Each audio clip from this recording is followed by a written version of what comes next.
Hi அனைவருக்கும் வணக்கம். சரி, இன்று நான் உங்ககிட்ட என்ன தகவலை பகிர்ந்து கொள்ள போகிறேன்னு பார்த்தீங்கன்னா, நாட்டுப்புற கலைகள். அதாவது நாட்டுப்புற கலைகள் அப்படின்னு பார்த்தோன்னா நம்ம மலேசியாவில் நிறைய நாட்டுப்புற கலைகள் இடம்பெற்றிருக்கு. அந்த வகையில் நான் இன்று உங்களுக்கு எந்த நாட்டுப்புற கலைகள் பற்றி பகிர்ந்து கொள்ள போகிறேன்னு பார்த்தீங்கன்னா, உருமி வாசித்து. சரி, உருமி வாசித்து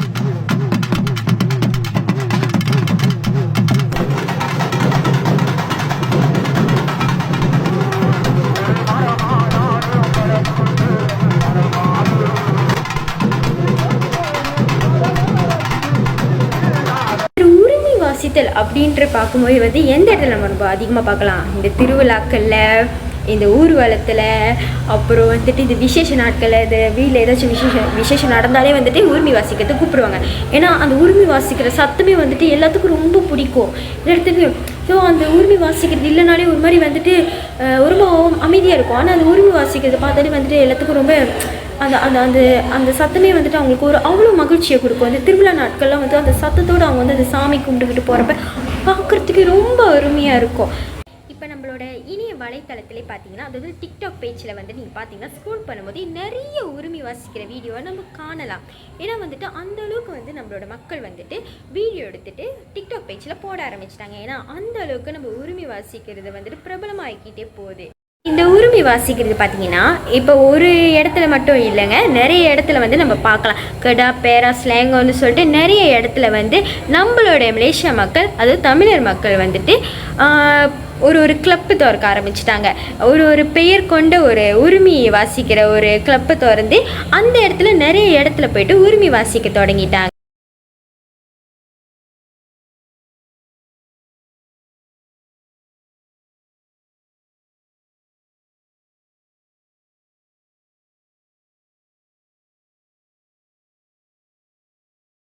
அது மட்டும் இல்லாமல் பெரியவங்களை தாண்டி இப்போ சின்ன பிள்ளைங்களும் உரிமை வாசிக்க தொடங்கிட்டாங்கன்னு தான் நான் சொல்லுவேன். ஏன்னா நீங்கள் டிக்டாக்ல பார்த்தாலே சின்ன பிள்ளைங்களுமே உரிமை வாசிக்கிற வீடியோலாம் இருக்கும்.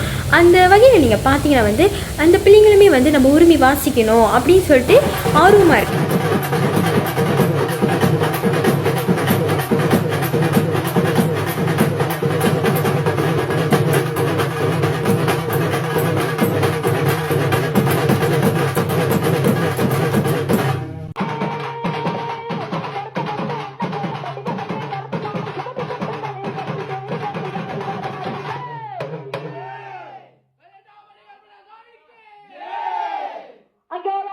இதிலே நீங்கள் பார்க்கலாம் நம்மளோட உரிமை வாசிக்கிற கலை எந்த அளவுக்கு முக்கியமான ஒன்றாக அமையுதுன்னு சொல்லிட்டு. ஆனால் இந்த வேலையில் பார்த்திங்கன்னா நம்மளோட எல்லா நாட்டுப்புற கலைகளும் இப்போ நிலச்சிருக்கான்னு கேட்டால் நான் இல்லைன்னு தான் சொல்லுவேன். நம்மளோட மலேசியாவில் இப்போ நாட்டுப்புற கலைகள் பார்க்குறதே ரொம்ப அரிதாக தான் இருக்குது.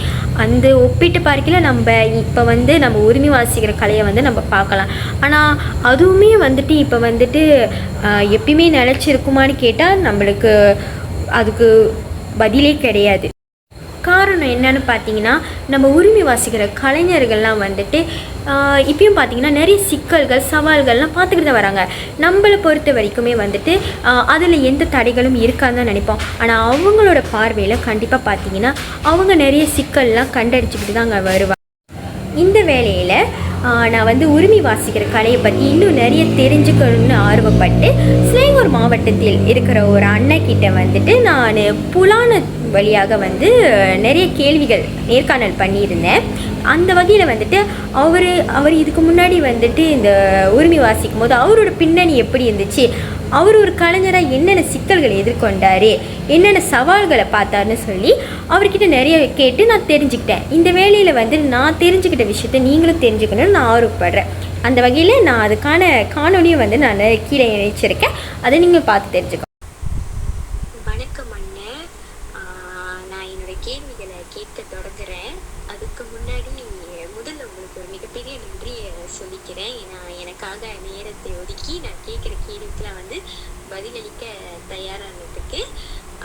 சரிண்ணே, என்னோட முதல் கேள்வி பார்த்தீங்கன்னா, நீங்கள் எப்போது இந்த உரிமை அடிக்கிறத தொடங்குனீங்க?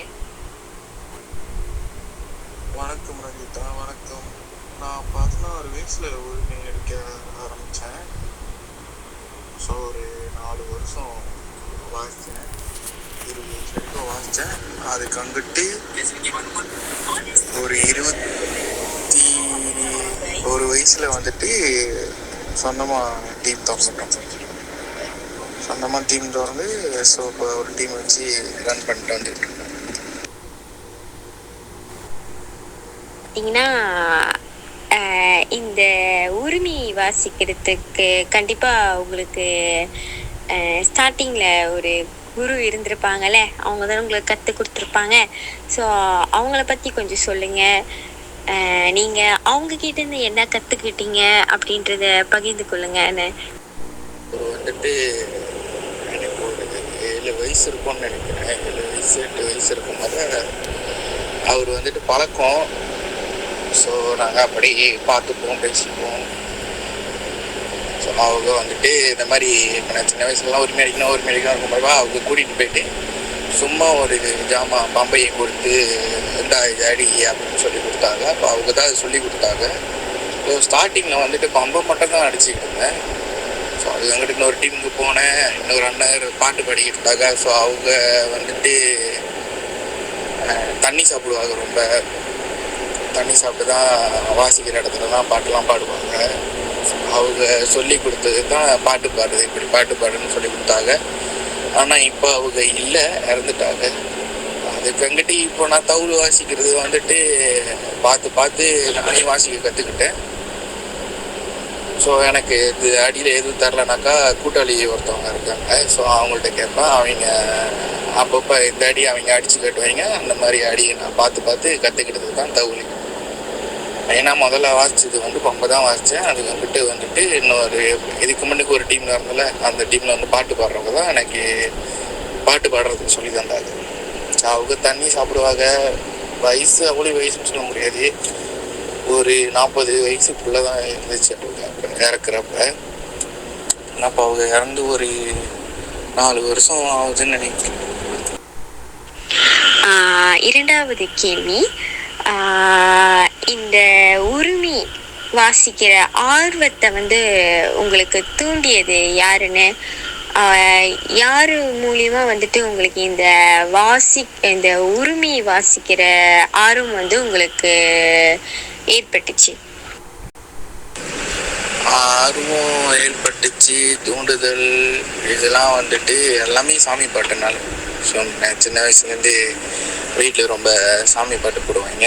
ஸோ அந்த சாமி பாட்டில் வர வீடியோ ஒரு டீம் இருப்பாங்க. சிவமதுர காளி உரிமை மேளம், ஒரு ஆர்வத்தரும் உரிமை மேளம், சிவசக்தி உரிமை மேளம். ஸோ அவங்களோட வீடியோலாம் பார்த்துட்டு அந்த வீடியோவில் அவங்க பெர்ஃபார்ம் பண்ணுறதெல்லாம் பார்த்துட்டு அது ஒரு ஆர்வம். இவங்க வாசிக்கிறாங்க, நம்மளாலையும் வாசிக்க முடியும், நம்மளும் வாசிப்போம் அப்படின்னு போனது தான் அந்த உரிமை வாசிக்க.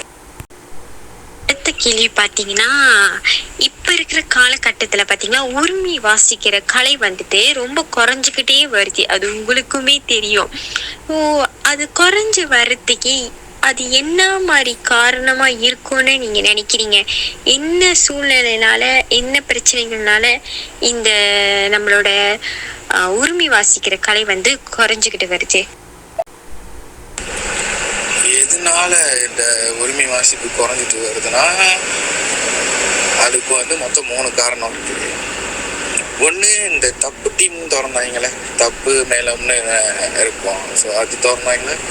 ஸோ இப்போ அதனால எல்லாமே இப்போ மோஸ்ட்லி ரொம்ப கோயிலில் பார்த்தீங்கன்னா மெயினாக உரிமை வாசிக்கிற கோயிலில் ரொம்ப தப்பு தான் வாசிப்பாங்க. ஸோ இப்போ ஒன்று, தப்பு போயிட்டு வாசிக்கிறவங்க தப்பு கூட புக் பண்ணுறாங்க. ஸோ நிறைய பேர் இருக்காங்க, நீங்கள் தப்பு வாசிக்கணும். அதுக்கு அடுத்தது பார்த்தாக்கா பேமெண்ட் விஷயத்தில் இப்போ உரிமை ஜாமான்லாம் பார்த்தீங்கன்னா கொஞ்சம் ஹெவியாக இருக்கும், வெயிட்டாக இருக்கும் நம்ம தூக்கி வாசிக்கிறதுக்கு. ஸோ நம்ம அதை தூக்கி வாசிக்கிறதுக்கு நம்மளுக்கு அசந்து போயிடும். ஆனால் இது தப்பு மேலே அப்படி இல்லை. அது ஜஸ்ட் ஒரு ஃபைபர் தான். அது ஒரு சைட் மாட்டிட்டு நம்ம தட்டிக்கிட்டே போகலாம். எவ்வளோ தூரமாக இருந்தாலும் நம்ம வசதியாக ஆகாமலே அடிச்சுட்டு போயிடலாம். அதுக்கடுத்தது பார்த்தீங்கன்னா, இன்னுமே சில கோயிலில் உரிமை மேலத்தை யாரும் மதிக்கிறது இல்லை, உள்ளே விடுறது இல்லை. ஒரு ஒரு கோயிலுக்குலாம் நம்ம போனோம்னாக்கா உரிமையாக சரி இதோடி முடிச்சுக்குவாங்க, அதோடி நின்றுருங்க. அப்படிதான் இன்னுமே ரொம்ப நிறைய கோயிலில் வந்துட்டு உரிமை மேலதை மதிக்கிறதே இல்லை. அவங்க ஃபுல்லாக நாதஸ்வரம் இந்த மாதிரி தான். அதனால தான் வந்துட்டு உரிமை மேலே வாசிக்கிற கலை. ஆனால் இப்போ பார்த்தீங்கன்னா புதுசு புதுசாக இன்ஸ்ட்ருமெண்ட்லாம் வந்து கண்டுபிடிச்சிட்டு இருக்காங்க, இந்த இசைக்கருவிலாம் வந்து வாசிக்கிறதுக்கே. ஸோ அந்த மாதிரி புதுசு புதுசாக வர்றப்ப அந்த மாதிரி விஷயங்கள்லாம் வந்து உங்களோட உரிமை வாசிக்கிற கலையை வந்துட்டு பாதிச்சிருக்கா? அப்படி கேட்டால் கண்டிப்பாக பாதிச்சுக்கு தான். ஏன்னா இப்போ இருக்கிற நீங்கள் உரிமை மேலே கலைஞர்கிட்ட யாருக்கிட்ட கேட்டாலும் அவங்க ஒன்று தான் சொல்லுவாங்க. மெயினாக அந்த தப்பு டீம் தப்பு மேலன்றது நிறையா திறக்க ஆரம்பித்தாங்க. ஸோ அந்த தப்பு மேலத்தினாலேயே வந்து உரிமை மேலத்துக்கு கொஞ்சம் பிரச்சனை தான். ஏன்னா இன்னொன்று அவங்க வந்துட்டு அப்போ புக் பண்ணுறப்ப இப்போ நாங்கள் ஜஸ்ட் ஒரு சும்மா வீட்டில் வாசிக்கிறதுக்கு ஒரு 750 வெள்ளி ஒரு 800 வெள்ளி கேட்குறோம்னாக்கா இப்போ அவங்க என்ன பண்ணுவாங்க, ஒரு 500 வெள்ளி, ஒரு 550 வெள்ளி, ஒரு 600 வெள்ளி இந்த மாதிரி கேட்பாங்க. ஆனால் நாங்கள் போடுற இன்ஸ்ட்ருமெண்ட் குறவாக இருக்கும். ஆனால் அவங்க போடுற அந்த தப்பு மேலே வந்துட்டு கூட இன்ஸ்ட்ருமெண்ட்ஸ் போட்டு வாசிப்பாங்க அந்த விலைக்கு. ஸோ இப்போ அதனால வந்துட்டு அவங்க வந்துட்டு தப்பு மேலத்தை புக் பண்ணிடுவாங்க. ஸோ இப்போ இதனால தான் வந்துட்டு உரிமை மேலே கொஞ்சம் இல்லை, நான் ரொம்பவே பிரச்சனையாக இருந்துச்சு. முன்ன வந்துட்டு உரிமை மேலே கூட பிரச்சனையாக இருந்துச்சு. இப்போ வந்துட்டு உரிமை மேலும் தப்பும் ரொம்பவே பிரச்சனையாக இருக்குது. இன்னொன்று தப்பு அவங்க பக்கத்தில் அந்த மாதிரி கூட ஜாமான் போட்டு வச்சாங்கன்னா நம்ம அவங்க பக்கத்தில் வாசிக்கிட்டு நம்ம என்ன வாசிக்கிறோம் நம்மளுக்கே வழங்காது, அந்த மாதிரி போட்டு அடிச்சுட்டு கிடப்பாங்க. இப்போ இருக்கிற இளைஞர்கள் வந்து இந்த கலையில், அதாவது இந்த உரிமை வாசிக்கிற கலையில் வந்துட்டு ஆர்வம் வந்து காட்டுறது வந்து ரொம்ப குறைவாக இருக்கு. அதை பற்றி நீங்கள் என்ன நினைக்கிறீங்க? என்ன காரணமாக இருக்கும்னு நினைக்கிறீங்க? அது என்ன காரணம்னாக்கா இப்போ வந்துட்டு பாட்டுங்க வந்துட்டு நிறையா ரிமீஸில் ஆயிடுச்சு. சாமி பாட்டுமே நிறையா ரிமீஸில் ஆயிடுச்சு. அது ஒரு காரணமாக இருக்கும். சில பேரண்ட்ஸ் இப்போ இருக்கிற பேரண்ட்ஸுங்கெலாம் பார்த்தீங்கன்னா உரிமை அடிக்கிறதே கொஞ்சம் கேவலமாக தான் பார்க்குறாங்க. அதை விட முக்கிய காரணம் என்னன்னா இப்போ ஃபோனு, இப்போ பிறந்த பிள்ளைங்களுக்கு கூட இப்போ ஃபோனுனா என்னன்னு தெரியுது. அந்த ஃபோனில் இந்த கேம் அந்த கேம் அது இதுன்னு வரனால அவங்களுக்கு வந்து இதில் ஆர்வம் இல்லாமல் போயிடுச்சு. சரிண்ணா, உங்களோட பார்வையில் இந்த உரிமை வாசிக்கிற கலையை பாதுகாக்கிறதுக்கு ஏதாச்சும் வந்துட்டு ஒரு சென்டர், பயிற்சி மையங்கள் வந்துட்டு ஏதாச்சும் வந்துட்டு இருக்கா? நீங்கள் பார்த்த வரைக்கும் இந்த மலேசியாவில் இல்லை நீங்கள் வாசிக்கிற இடத்துல அந்த மாதிரி பார்த்துருக்கீங்களா? அப்படி ஒரு சென்டர்னு பார்த்தாக்கா இல்லை. ஏன்னா நாங்கள் வாசிக்க ஆரம்பிச்சதுலேருந்து இப்போ வரைக்கும் நான் அந்த மாதிரி ஒரு சென்டர் நான் பார்த்ததில்லை. கற்றுக் கொடுக்கறதுக்கு, கலையை வளர்க்குறதுக்கு இந்த மாதிரிலாம் நான் பார்த்ததில்லை. எனக்கு தெரிஞ்ச வரைக்கும், நான் பார்த்த வரைக்கும் யாராச்சுக்கும் ஆர்வம் இருந்துச்சுன்னா அவங்க கிட்டத்துலேயே எங்கே அந்த மாதிரி உரிமை வாசிக்கிறாங்கன்னா அவங்கள்ட்ட போய் கேட்பாங்க, இந்த மாதிரி நான் கற்றுக்க போகிறேன், எனக்கு ஆர்வமாக இருக்கு, எனக்கு கற்றுத்தரீங்களான்னு. ஸோ அந்த டீமில் லீடர்ஸ்லாம் இருப்பீங்க. ஸோ அவங்க பேசி அவங்க கற்று தந்ததுக்கப்புறம் அந்த பையன் இதே டீமில் சேரதா இருந்தாலும் சேரலாம்.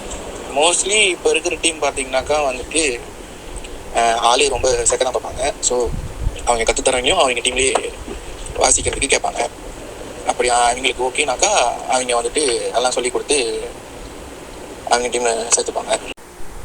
இப்போ நீங்கள் கண்டிப்பாக நிறைய இடத்துல வந்து உரிமை வாசிக்க போயிருப்பீங்க. ஸோ இப்பயும் நீங்கள் கண்டிப்பாக போய்கிட்டு இருப்பீங்க. ஆனால் முந்தி இருக்கிறத விட இப்போ இருக்கிற வாய்ப்பு வந்து உங்களுக்கு இன்னும் அதிகரிச்சுக்கிட்டு போதா, இல்லைன்னா வந்து இன்னும் வந்து குறைஞ்சிக்கிட்டு தான் போதா? வாய்ப்புன்னு பார்த்தாக்கா இப்போ குறைஞ்சிக்கிட்டு தான் போகுது. ஏன்னா இப்போ ரொம்ப பேர், அதுதான் நான் முதல்ல ஒரு இடம் ட்ரை பண்ணிக்கிறேன். ஸோ ரொம்ப பேர் வந்துட்டு அவங்களுக்கு உரிமை வேணும். ஆனால் அந்த உரிமையோட எப்படி சொல்கிறது, உரிமை வாசிக்கிறோம்ல, ஸோ அவங்க வந்துட்டு ஒரு ரேட்டு சொல்லுவாங்க, அவங்க ஒரு விலை சொல்லுவாங்க. அந்த விலை வந்து அவங்க ஒத்து போவாங்க. இன்னும் குறைவா கேட்பாங்க. சில டைம் என்ன பண்ணுவாங்க, ஒரு டீம் என்ன பண்ணுவாங்க, இப்போ எங்ககிட்ட கேட்குறாங்கன்னா நாங்கள் ஒரு விலை சொல்கிறோம். ஸோ ஒரு டீம் என்ன பண்ணுவாங்க, அந்த விலையும் குறைச்சி பேசி அவங்க போய் வாசிப்பாங்க. அந்த மாதிரி இருக்குது. இல்லை ரொம்ப விலையாக இருக்குது அப்படின்னு வேறு ஏதாச்சும் தப்பு டீம் கேட்டாங்கனாக்கா, அந்த தப்பு மேளத்துக்கிட்ட கேட்டாங்கனாக்கா, அந்த தப்பு மேளம் வந்துட்டு ஓகே நீங்கள் எனக்கு இவ்வளோ கொடுங்க நான் வாசி தரேன் அப்படின்னு அந்த தப்பு மேளத்துக்கு இப்போ இருக்கிற காலகட்டத்துக்கு பார்த்தாக்கா உரிமையை விட தப்பு மேளத்துக்கு தான் வந்து இன்னும் நிறைய வாய்ப்பு கிடைச்சிக்கிட்டு இருக்கு. உரிமை மேளத்துக்கு இப்போ பார்த்தாக்கா குறைஞ்சிருச்சு. முன்ன உள்ள காலகட்டத்தில் இப்போன்னு பார்த்தாக்கா குறைஞ்சிருச்சு. சரிண்ணே, இப்போ நீங்கள் ஒரு கலைஞரா, உரிமை வாசிக்கிற ஒரு கலைஞரா நீங்க வந்துட்டு என்ன மாதிரியான சவால்களை வந்துட்டு பார்த்துருக்கீங்க இந்த உரிமை வாசிக்கிறதுல? இப்போ இந்த உரிமை வாசிக்கிறோம் அப்படின்றப்ப இப்போ நீங்கள் இடப்பட்ட காலமாக பார்த்தீங்கன்னா உரிமை வாசிக்கக்கூடாது அது இப்படின்னு செய்திகள்லாம் வந்திருக்கும். ஸோ அந்த மாதிரி பேஸில் வந்து நீங்கள் ஏதாச்சும் வந்து சவால்களை பார்த்துருக்கீங்களா இந்த உரிமை வாசிக்கிற இதில்? ஃபேஸ் பண்ணதில்லை. ஏன்னா நாங்கள் வந்துட்டு இப்போ இந்த இடத்துல வாசிக்கக்கூடாது அந்த இடத்துல வாசிக்கக்கூடாதுனாக்கா நாங்கள் எதுவும் அந்த மாதிரி போனதில்லை. ஸோ சப்போஸ் எங்களை கூப்பிட்டாங்கனாக்கா ஒன்று நாங்கள் ப்ராப்பரான எல்லா இடத்தையும் விசாரிச்சுட்டு அதுக்கு தான் நாங்கள் போவோம். நிறையா சவால்கள்னு பார்த்தாக்கா அது நார்மலாக எல்லாத்தோட டீம்லேயும் உள்ளது தான். நார்மலாக பயணிங்க பிரச்சனை. இன்னொன்று சில இடத்துல நம்ம வாசிக்க போனோம்னாக்கா அவங்க வந்துட்டு பேமெண்ட் போட்டு விட ரொம்ப லேட் ஆக்குவாங்க, காசு போட்டு விட ரொம்ப லேட் ஆக்குவாங்க. எனக்கு தெரிஞ்சு நான் போன ஒரு 5-6 இடத்துல வந்துட்டு இது வரைக்கும் எனக்கு காசே போட்டு விட்டதில்லை. அந்த மாதிரிலாம் இருப்பாங்க. ஒரு இடத்துல போகிறப்போ நம்ம வாசிக்க போகிறவங்கள உரிமைக்காரங்களுக்கு மரியாதை கொடுக்க மாட்டாங்க. கேட்டால் காசு கொடுக்குறோம்ல, அடிங்க என்ன பட்டாமல் அடிங்கன்னு வாங்கி ஒரு மனசனாவே மதிக்க மாட்டாங்கன்னு வச்சுக்கோங்க. அந்த மாதிரி தான் வந்துட்டு ட்ரீட் பண்ணுவாங்க நம்மளைய. ஸோ அந்த மாதிரி சவால்கள்லாம் நிறையா பார்த்து அது கூடலாம் கொஞ்சம் போராடி தான் ஸோ இன்னமும் நாங்கள் அந்த டீமை வழி நடத்திட்டு வந்துக்கிட்டு இருக்கோம். சரிண்ணா, உங்களோட கண்ணோட்டத்தில், உங்களோட பார்வையில் இந்த உரிமை வாசிக்கும் கலை வந்துட்டு இன்னமும் நிலைச்சிருக்குமா இல்லை நிலைச்சிருக்காதா அப்படின்னு நீங்கள் என்ன நினைக்கிறீங்க? வளர்ந்து வரும் காலங்களில் பார்த்தாக்கா கொஞ்சம் சந்தேகம் தான். ஆனால் இப்போ நாங்கள் வாசிக்கிறவங்க இருக்கிற வரைக்கும் இந்த உரிமை கலை வந்து இருக்கும். அப்படியும் விருப்பப்பட்டவங்க சொல்ல முடியாது, விருப்பப்பட்டவங்க தெரியும்னு சொல்ல முடியாது. ஒரு சில பேர்த்துக்கு வந்து இப்போ இருக்கிற சில இளைஞர்களுக்கெல்லாம் வந்து கொஞ்சம் வயசு கூட ஏறினதுக்கப்புறம் தான் இந்த உரிமையான ஒரு கலையை வந்து கற்றுக்கணும் வாசிக்கணும்னு இருக்கும். அப்படி ஒரு வேலை வாசிக்கிறதுக்கு யாராச்சும் வந்தாங்கனாக்கா கண்டிப்பாக உள்ள காலகட்டத்தில் பார்த்தாக்கா முன்ன உரிமைக்காலம் இருக்கிறப்ப தப்பு மேலமும் இருந்துச்சு. ஆனால் தப்பு மேளத்தை விட உரிமை மேளம் வந்து அதிகமாகவே இருந்துச்சு. இப்போ உள்ள காலத்தில் பார்த்தீங்கன்னா உரிமை மேளத்தை விட தப்பு மேளம் இப்போ நிறையா இருக்குது. சில இளைஞர்கள் வந்து தப்பு மேளத்துக்கு தான் ரொம்ப ஆர்வம் காட்டுறாங்க. ஸோ அப்படின்ற ஒரு இதில் பார்த்தாக்கா உரிமை மேளம் வாழ்ந்து வர காலத்தில் இருக்குமானு கொஞ்சம் யோசிக்க வேண்டிய விஷயம் தான். தப்பு மேளமும் இருக்கும், கண்டிப்பாக தப்பு மேளமும். உரிமை மேளம்ன்றது கொஞ்சம் யோசிக்க வேண்டிய விஷயம் தான். சரிண்ணா, என்னோட இறுதி கேள்வியா, நீங்க ஒரு கலைஞரா இனி வரப்போகும் இந்த புதிய தலைமுறைக்கு, இந்த புதுசா வரப்போற இந்த பிள்ளைங்களுக்கு, இந்த நம்மளோட இந்த உரிமை வாசிக்கும் கலையை வந்து கொண்டு போற பிள்ளைங்களுக்கு நீங்க என்ன சொல்ல விரும்புறீங்க? ஏன்னா அவங்க வந்து மனசு வச்சாதான் நம்மளால வந்துட்டு இன்னமும் பல ஆண்டுகள் வந்து நம்மளால வந்து உரிமை வாசிக்கிற கலையை வந்து கொண்டு போக முடியும். ஸோ அந்த வகையில நீங்க ஒரு கலைஞரா இனி வரப்போகும் பிள்ளைங்களுக்கு நீங்க என்ன சொல்ல விரும்புறீங்க? உங்களோட ஆலோசனையா ஒரு அட்வைஸா எடுத்துக்கலாம். நீங்க என்ன சொல்ல விரும்புறீங்களோ சொல்லலாம். கொண்டு போகணும் அப்படின்னு என்னோட ஒரு அட்வைஸாக சொல்லணும்னு பார்த்தாக்கா, உரிமைன்றது அது ஒரு கலை. நம்ம அதை கற்றுக்கிறது, நம்ம அதை போய் வாசிக்கிறதுலாம் வந்துட்டு நினச்சிருவது நம்ம இதெல்லாம் வந்து செஞ்சிட முடியாது. நம்ம அதுக்கு பழகணும், அது மேலே கொஞ்சம் ஆர்வம் இருக்கணும். இப்போ நம்ம எந்த ஒரு விஷயமா இருந்தாலும் ஆர்வம் இருந்தால் தான் நம்ம செய்யணும். படிக்கிறதே வந்து நம்ம படிப்புக்கு மேலே ஒரு ஆர்வம் இருந்தால் தான் நம்ம வந்து படிக்க முடியும். ஒரு வேலை செய்யணும்னாக்கா ஒரு வேலை மேலே நம்மளுக்கு வந்து அந்த ஆர்வம் இருக்கணும், அந்த வேலையை பிடிக்கணும். அப்போ தான் நம்மளுக்கு வந்து அந்த வேலை வந்துட்டு கொஞ்சம் எப்படி சொல்கிறது, கொஞ்சம் சின்னாங்க இருக்கிற மாதிரி இருக்கும். ஸோ அந்த மாதிரி தான் வந்துட்டு இந்த உரிமை மேலன்றது ஒரு கலையும். நம்ம அந்த கலை மேலே ஒரு ஆர்வம், நம்மளுக்கு அது மேலே ஒரு விருப்பம் இருந்தால் தான் வந்துட்டு நம்மளுமே அதை கற்றுக்கிறதுக்கு நம்மளுக்கு கொஞ்சம் சின்னாங்க இருக்கும். அடுத்தபடி பார்த்தாக்கா இதெல்லாம் வந்துட்டு கேவலமாக மதிக்க வேண்டிய ஒரு விஷயம் இல்லை. நம்ம வந்துட்டு சும்மா இதுக்கு ஆளுங்களுக்கு இந்த மாதிரி வாசிக்கலாம், நம்ம ஒரு தெய்வத்துக்கு தான் வாசிக்கிறோம். ஆனால் என்ன, நம்ம வாசிக்கிறப்ப நம்ம வந்து காசு வாங்கி தான் நம்ம வாசிக்கிறோம். இருந்தாலும் நம்ம போய் அங்கே வாசிக்கிறதுக்கு நம்மளோட என்ன சொல்கிறது, நம்மளோட வேர்வை சிந்தி நம்ம வாசிக்கிறோம். நம்மளோட உடம்பு வலி அதுக்கு எல்லாத்துக்கும் சேர்த்து அந்த கடவுள் அவங்களால முடிஞ்ச தொகையை எதுவும் நம்மளுக்கு தர மாதிரி நம்ம அந்த இதை ஏற்றுக்கிட்டு நம்ம வாசிக்க வேண்டியதான். இன்னொன்று நான் என்ன சொல்ல விரும்புகிறேன்னா, இளைஞர்களுக்கு இந்த கலையை வந்துட்டு காசாக பார்க்காம முடிந்த அளவுக்கு ஒரு பொழுதுபோக்கு நிறைய ஆர்வம் வச்சு இன்னும் நம்ம கற்றுக்கிட்டு போகணும், இன்னும் நம்ம கற்றுக்கிட்டு இன்னும் நம்ம கொஞ்சம் வளரணும் அப்படின்னு நினச்சி இந்த கலையை கற்றுக்கிட்டாங்கன்னா அவங்களால வந்துட்டு கண்டிப்பாக கற்றுக்க முடியும். இன்னும் வர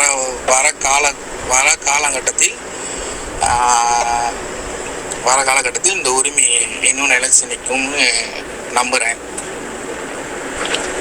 அதை தான் நானும் கேட்டுக்கிறேன் வர இளைஞர்கிட்ட. இப்போ உள்ள இளைஞர்கள் பார்த்தீங்கன்னா ரொம்ப ஃபோனு ஒன்று கண்டுபிடிச்சி வந்துச்சு. ஃபுல்லாக ஃபோனு இந்த மாதிரி தான் வந்துட்டு வச்சுக்கிட்டு இருக்காங்க. அப்புறம் அந்த ஃபோனை விட்டாச்சுன்னா கூட்டாளி கூட இங்கே போகிறது, வெளியாக வருது, அங்கே போகிறது, இங்கே போகிறது. எங்கள் காலகட்டத்தில் பார்த்தீங்கன்னா வீட்டில் வந்துட்டு ஒரு 9 மணிக்கு மேலே வெளியாகவே விட மாட்டாங்க. படித்து முடித்து வேலைக்கு போய் சொன்னமாக ஃபோனு நம்ம காசில் வாங்கினா தான் நம்மளுக்கு ஃபோனு இந்த மாதிரிலாம். இப்போலாம் வந்துட்டு இப்போ இருக்கிற அப்பா அம்மாலாம் வந்துட்டு ஃபோனை வாங்கி கொடுத்துட்றாங்க. ஸோ அந்த ஃபோனை அப்படிங்க பார்த்துக்கிட்டு அதனால் வந்துட்டு சில பிள்ளைங்களுக்கு ஆர்வம் போயிடுச்சு. இருக்கிற பிள்ளைங்களை கேட்டிங்கன்னா நீங்கள் இந்த மாதிரி போய் சுற்றி இது பண்ணுறதுக்கு உங்களுக்கு போய் சுற்றுறதுக்கு ஃபன்னாக இருக்கும். நிறையா என்ன சொல்கிறது, நிறையா மெமரிஸ் இந்த மாதிரிலாம் இருக்கும். ஆனால் உங்களுக்கு காசு கூட செலவாகும்ல. ஆனால் இப்படி நீங்கள் கலை இந்த மாதிரி நீங்கள் கற்றுக்கிட்டீங்கன்னா இதுக்கு நீங்கள் ஒரு டைம் நீங்கள் ஒதுக்கி நீங்கள் இதை கற்றுக்கிறதுக்கு வந்தீங்கன்னா இங்கே இருக்கிறதுக்கும் உங்களுக்கு நிறையா ஒரு மெமரிஸ்லாம் வரும். நீங்கள் முதல்ல நீங்கள் எப்படி நீங்கள் வந்தீங்க, இப்போ நீங்கள் எந்த நேரம் இருக்கீங்க, இதெல்லாம் நீங்கள் பார்த்து வச்சுன்னா அதுவும் உங்களுக்கு ஒரு மெமரிஸ் மாதிரி தான். இன்னொன்று, உங்களுக்கு இங்கே யாரும் பகையாளியும் இல்லை, யாரும் இதுவெல்லாம் இல்லை. என்னதான் வந்துட்டு ஒரு உரிமை மேலன்னு நீங்கள் எடுத்துக்கிட்டிங்கன்னா வயசு கூடையோ குறைவோ யாராக இருந்தாலும் ஒரு நண்பர்கள் போல தான் பழகுவாங்க. ஆனால் அது வந்துட்டு எப்படின்னா, இப்போ இந்த உரிமை மேலும் டீமுன்றதை எடுத்துக்கிட்டிங்கன்னா அந்த டீமுனாக்கா அந்த டீமில் நீங்கள் ட்ரைனிங்கும் இந்த மாதிரி இடத்துல நீங்கள் வந்துட்டு நீங்கள் நண்பர்கள் போல் பேசிக்கிட்டீங்க, பழகிக்கிட்டீங்க அப்படின்னாக்கா ஓகே. நாளை பின்னா வாசிக்க போகிற இடத்துல நீங்கள் உங்களோட வயசு குறவும் நீங்கள் அவங்களுக்கு மரியாதை தந்துட்டாங்க. ஆனால் இந்த 4 பேர் இருக்கிற இடத்துல வந்து வயசு கூடனாக்கா அவங்களுக்கு மரியாதை கொடுத்தாகணும், வயசு குறவுனாலும் நம்ம மரியாதை கொடுத்தாகணும். அப்போ 4 பேர் இல்லை, நம்ம மட்டும் உரிமை மேலே டீமில் உள்ள ஆள் மட்டும் இருக்காங்கனாக்கா ஸோ அவங்கக்கிட்ட நீங்கள் எப்படி நீங்கள் பேசி நீங்கள் விளையாண்டுக்கலாமோ அந்த மாதிரி விளையாண்டுக்கலாம். மற்றபடி சண்டை கண்டெல்லாம் போடணுன்றலாம் இல்லை. ஸோ உரிமை மேலே டீம்ன்றது அது வந்துட்டு உங்களுக்கு ஒரு நண்பர்கள் சொல்கிறத விட அது வந்து உங்களுக்கு ஒரு குடும்பம்னு சொல்லலாம். இன்னும் உங்களுக்கு இப்பெல்லாம் போனால் அது உங்களுக்கு ஒரு குடும்பம் மாதிரி. உங்களுக்கு ஏதாவது ஒரு நல்லதோ கெட்டதோ ஏதாச்சும் ஒரு விஷயமோ இல்லை உங்களுக்கு ஏதாச்சும் ஒரு பிரச்சனையோ எதுவாக இருந்தாலும் நீங்கள் அந்த டீமில் உள்ளவங்க கிட்ட நீங்கள் சொன்னாலும் அவங்களால முடிஞ்ச வரையும் உங்களுக்கு செய்வாங்க. அதனால இது செய்ய முடியலனாலும் நீங்கள் கூப்பிட்ட குரலுக்கு நீங்கள் ஃபோன் அடித்து இந்த மாதிரி ஒரு பிரச்சனை அந்த மாதிரி சொன்னீங்கன்னா கூட அவங்க வந்து உங்களுக்கு முன்னுக்கு நிற்பாங்க. ஸோ அந்த மாதிரி கூட சொல்லலாம். நீங்கள் ஒரு கலைஞராக ஃப்யூச்சரில் இந்த உரிமை வாசிக்கிற கலை வந்துட்டு எப்படி வந்துட்டு பாதுகாக்கலாம் அப்படின்னு நீங்க நினைக்கிறீங்க? என்ன பண்ணா வந்து இந்த உரிமை வாசிக்கிற கலை வந்து மறைந்து போகாது, இன்னமும் வந்துட்டு நிலைத்திருக்கும்னு நீங்க நினைக்கிறீங்க? முதல்ல உரிமை வாசிக்கிறவங்கள மனுஷனா மதிக்கணும், அவங்களோட கஷ்டத்தை புரிஞ்சுக்கணும். அவங்க எவ்வளோ வெயிட்டாக இருந்தாலும் நீங்கள் எவ்வளோ நேரம் சொல்கிறீங்களோ அவ்வளோ நேரம் ஆட்சி கொடுக்குறாங்க. அதுக்கு நீங்கள் அவங்கள மனுஷனா மதிக்கணும், அவங்களோட கஷ்டத்தை புரிஞ்சுக்கணும். சும்மா எடுத்துகிட்டு வந்து என்ன வாசிக்காமல் நிற்கிறீங்க, நாங்கள் தானே காசுலாம் கொடுக்குறோம் அப்படிலாம் எதுவும் சொல்லாமல் அவமானப்படுத்தாமல் அடுத்தது அவங்களோட அப்பா அம்மா எதுவுமே இதை கேவலப்படுத்தாமல், இது கேவலமான ஒரு விஷயம் இல்லை, இது வந்துட்டு இது ஒரு கலைன்னு புரிஞ்சு அவங்களும் அவங்க பிள்ளைங்களை தைரியமாக அனுப்பி விடணும். ஸோ அந்த டீமில் உரிமை மேலே டீமில் உள்ள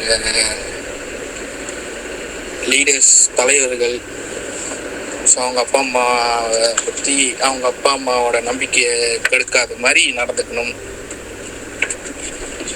சில கோயிலில் நம்ம தமிழ் சமுதாயத்துக்கு ஒன்று தான் சொல்லுவேன், கோயிலில் வந்துட்டு உரிமை மேளம் இதெல்லாம் வந்துட்டு வாசிக்கக்கூடாதுன்னு சொல்கிறத முதல்ல நிப்பாட்டணும். ஏன்னா இப்போ உரிமை மேளம்லாம் வாசிக்கக்கூடாதுன்னா உரிமை மேளத்தில் வந்து தவிழ்லாம் இருக்குது. அப்படி பார்த்தா நீங்கள் நாதஸ்வரத்துலையும் தவில் வச்சு தான் வாசிக்கிறீங்க. அப்படி பார்த்தா உரிமை மேளம் வாசிக்கக்கூடாதுன்னா அங்கே நீங்கள் நாதஸ்வரம் அந்த தவிலும் நீங்கள் வாசிக்கக்கூடாது. நாதஸ்வரம்னா வரும், அந்த நாதஸ்வரம் மட்டும் வச்சு நீங்கள் ஊதிக்கலாமா? ஸோ அதுலேயும் வந்து தவில் இருக்குது தானே. நம்ம தமிழ் சமுதாயமும் நம்மளோட உரிமை மேளத்துக்கு கொஞ்சம் சப்போர்ட் பண்ணாங்கனாக்கா இந்த கலை வந்து அழிஞ்சு போகாது. அப்படி இல்லை அவங்க இப்படி தான் ஏதாச்சும் நீங்கள் இல்லை உரிமை மேலே போய் வாசிக்கூடாது அது இதுன்னு சொல்லிக்கிட்டு இருந்தாங்கன்னா இப்படி தான் போகும். இல்லை நம்மளோட இந்த ஒரு கலை இன்னும் போகிற கட்டத்தில் உரிமை மேலம்னா என்னன்னே வந்து சில இப்போ அடுத்த வர காலகட்டத்தில் உள்ள பிள்ளைங்களுக்கு எதுவுமே தெரியாமல் போயிடும். உரிமை மேலம்னா அப்படி ஒன்று என்னது அப்படின்னே தெரியாமல் போயிடும் இதனால.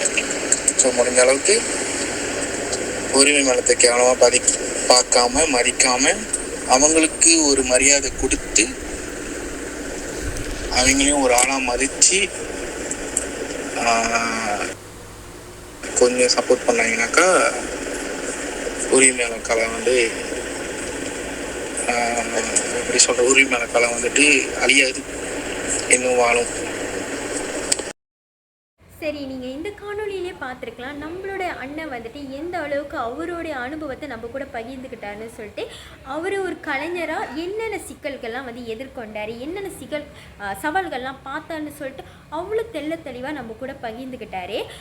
இது நான் என்ன சொல்ல வரேன்னா, நம்ம மனுஷர்களிடையே அதாவது நம்ம தமிழர்களிடையே இருக்கிற அந்த நாட்டுப்புற கலைகள் வந்து ரொம்ப குறைஞ்சிக்கிட்டு வருந்தாங்க சொல்லுவேன். அந்த வகையில் நம்ம கூட இப்போ வரைக்கும் பயணிச்சுக்கிட்டு வர இந்த உரிமை மேலே வாசிக்கும் கலையை வந்து நம்ம என்றும் மறக்கக்கூடாது, என்றும் நம்ம கூட நிலைச்சிருக்கணும்னு சொல்லி அந்த ஒரு முயற்சியாக தான் வந்துட்டு நான் வந்து இன்றைக்கி வந்து உரிமை வாசிக்கிற கலையை பற்றி நான் கொண்டு வந்தேன். இதனால் உங்களுக்கும் நிறைய பயனடையும்.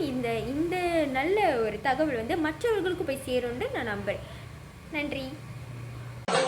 இந்த காணொளி பார்த்தீங்கன்னா வந்துட்டு நம்ம அண்ணன் கலைஞர் வந்துட்டு அவர் உரிமை வாசிக்கும் பொழுது எடுத்த ஒரு வீடியோ வந்துட்டு நம்மக்கிட்ட பகிர்ந்திருக்காரு. அதுதான் நான் வந்து இங்கே இணைச்சிருக்கேன், கண்டு கழிக்கலாம்.